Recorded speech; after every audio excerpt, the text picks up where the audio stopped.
की तस्वीर आपको दिखाते हैं, जहां लगातार बारिश के बाद जिला प्रशासन अलर्ट मोड पर है। मूसलाधार बारिश से कई छोटी बड़ी नदियां उफान पर आ चुकी हैं।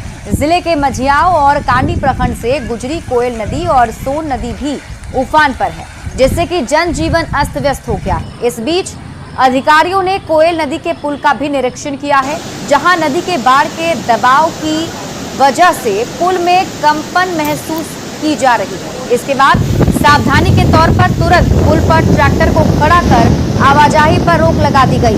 बता दें कि कोयल नदी गढ़वा और पलामू जिले को जोड़ने वाला पुल है, जहां से हर दिन हजारों लोग गुजरते हैं। कांडी प्रखंड के सतबहिनी गांव में गुजरी नदी भी उफान पर है और बारिश के बाद जलस्तर बढ़ने से झरना का नजारा भी बेहद आकर्षक हो गया है।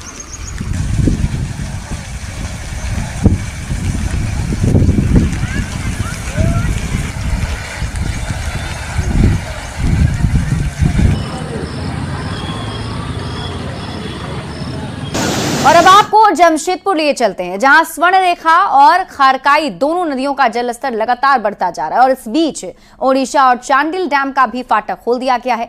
अब इसको लेकर जमशेदपुर जिला प्रशासन अलर्ट मोड पर है।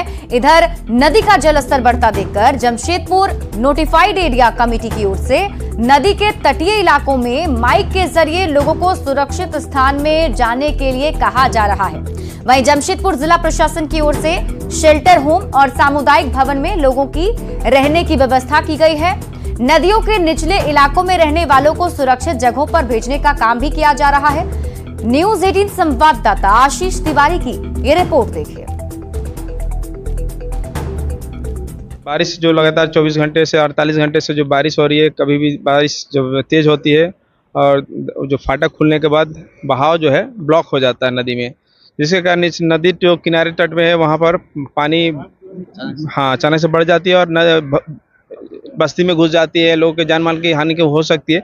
सुरक्षा दृष्टिकोण से हम लोग 10 घंटा पहले 12 घंटा पहले से अनाउंसमेंट कर रहे हैं। इस पर पूरा हमारी टीम लगी हुई है, पूरा प्रशासन की टीम लगी हुई है। अलर्ट मोड पर है और देख सकते हैं कि दोनों नदियां जो है वो पूरी तरह से उफान पर है। हालांकि उड़ीसा का भी डैम खोल दिया गया है, तो 7 से 8 घंटे में ही वो पानी जो है उड़ीसा का डैम का पानी ये दोनों स्वर्णरेखा और खरकाई नदी में पहुंचेगा। हालांकि बाढ़ को देखते हुए जिला के उपायुक्त तक लगातार जो है वो निर्देश जारी कर रहे हैं और नगर निगम के जितने भी अधिकारी हैं उनको कई दिशा निर्देश भी दिया गया है। जो निचले इलाके हैं, नदी से सटे जो निचले एरिया है उनको खाली करने का निर्देश दे दिया गया है।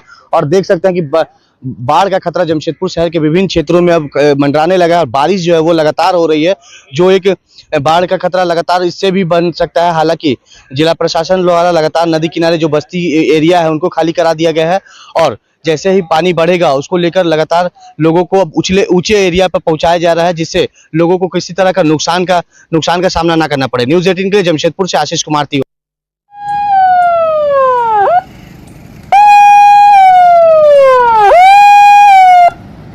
चलो नदी से बाहर निकलिए, सायरन बज रहा है। आप सभी को अलर्ट किया जा रहा है, नदी के किनारे तट से हट जाइए। दोनों डैम का फाटक खोल दिया गया है। अचानक से जलस्तर बढ़ जाएगी नदी की। आपकी जान और माल की सुरक्षा के लिए आप सभी को सूचित किया जा रहा है, नदी किनारे से दूरी बनाकर रखें। जो भी है नदी किनारे तुरंत नदी तट को खाली कीजिए। नदी डैम का पानी खोल दिया गया है, जलस्तर कभी भी बढ़ सकता है, इसलिए आपको सुरक्षा दृष्टिकोण से जिला प्रशासन की ओर से आप सभी को सूचित किया जा रहा है, नदी तट से दूरी बनाकर रखें, सुरक्षित स्थान पर चले जाएं। लखीसराय में लगातार हो रही बारिश से एक बार फिर किसानों के चेहरे खिल उठे हैं। धान उत्पादक किसान खेत में धान की रोपाई में जुट गए हैं। लगातार बारिश से सूखे पड़े नहर में पानी आ गया है, जिससे किसानों के चेहरे खिल उठे हैं और किसानों में एक बार फिर से अच्छी पैदावार की उम्मीद भी जग गई है। इस पर और अधिक जानकारी दे रहे हैं न्यूज़ 18 संवाददाता राकेश कुमार। लगातार हो रहे बारिश के बाद धान उत्पादक किसानों के चेहरे खिल उठे हैं। आप देख सकते हैं खेतों में जमा पानी देखकर धान उत्पादक किसान काफ़ी खुश हैं और दिन रात जो है किसान जो है लगातार धान की रोपाई में जुटे हुए हैं। वर्षा होने लग गई तो बहुत राहत मिला है। राहत अब ऐसा लगता है कि धान अब उपज हो जाएगा ऐसा संभवतः लग रहा है। लगातार बारिश के बाद धान उत्पादक किसानों की उम्मीद काफी जगी है। राकेश, न्यूज़ 18 लखीसराय।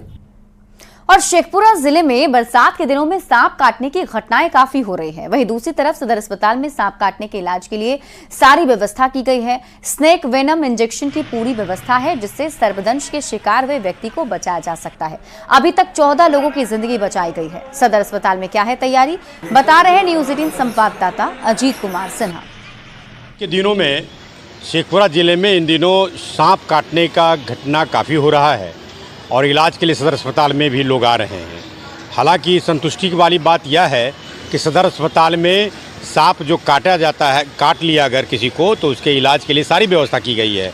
कहा जाता है कि स्नेक के एंटीवेनम जो इंजेक्शन है वो भी पूरा भारी मात्रा में पड़ा हुआ है, किसी को निराश होने की ज़रूरत नहीं है। 90 से 95% केस जो है जो विषैले सांप नहीं होते हैं, उनमें कोई लक्षण नहीं आता और उन्हें कोई दवा की ज़रूरत नहीं होती है।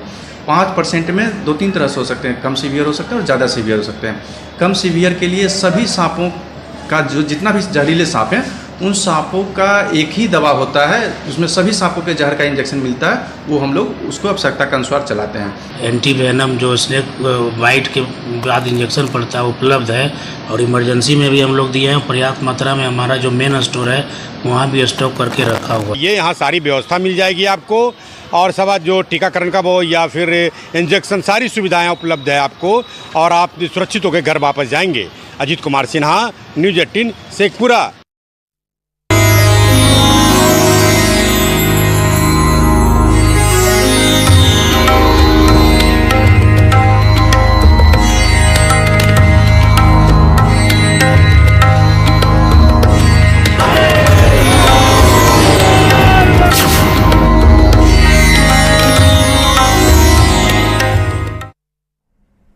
और अब बात करेंगे सावन की। सावन का पवित्र महीना चल रहा है और सुल्तानगंज के पवित्र उत्तर वाहिनी गंगा तट से जल भरकर रोजाना लाखों शिव भक्त देवघर जा रहे हैं। कच्चे कांवरिया पथ पर भोलेनाथ के अनूठे और अनोखे भक्त देखने को मिल रहे हैं। ऐसे ही एक भक्त से हम आपको आज मिलाते हैं जो दिव्यांग हैं, लेकिन बाबा की भक्ति उन्हें देवघर खींच लाती है। लखीसराय के रहने वाले गुलशन कुमार कच्ची कांवरिया पथ पर रेंगते हुए भोलेनाथ के दरबार जा रहे हैं। गुलशन कुमार को भोलेनाथ पर अटूट श्रद्धा और विश्वास है। भोलेनाथ सबकी सुनते हैं, इसीलिए तो इन्हें औघड़दानी भी कहा जाता है। कच्ची कांवरिया पथ की एक तस्वीर हम आपको दिखाते हैं, किस तरह से इस औघड़दानी के एक अनूठे भक्त हैं और कच्ची कांवरिया पथ के रास्ते भोलेनाथ को जल अर्पण करने के लिए 105 किलोमीटर की लंबी यात्रा तय करने के लिए निकल पड़े हैं। यूं तो कच्ची कांवरिया पथ पर रोजाना हजारों लाखों श्रद्धालु भगवान भोलेनाथ को जलाभिषेक करने के लिए जाते हैं, लेकिन औघड़दानी के इस अनूठे भक्त को देखिए कि किस तरह से ये कच्ची कांवरिया पथ पर लगातार बढ़े चले जा रहे हैं। वाकई में भगवान भोलेनाथ के ये अनूठे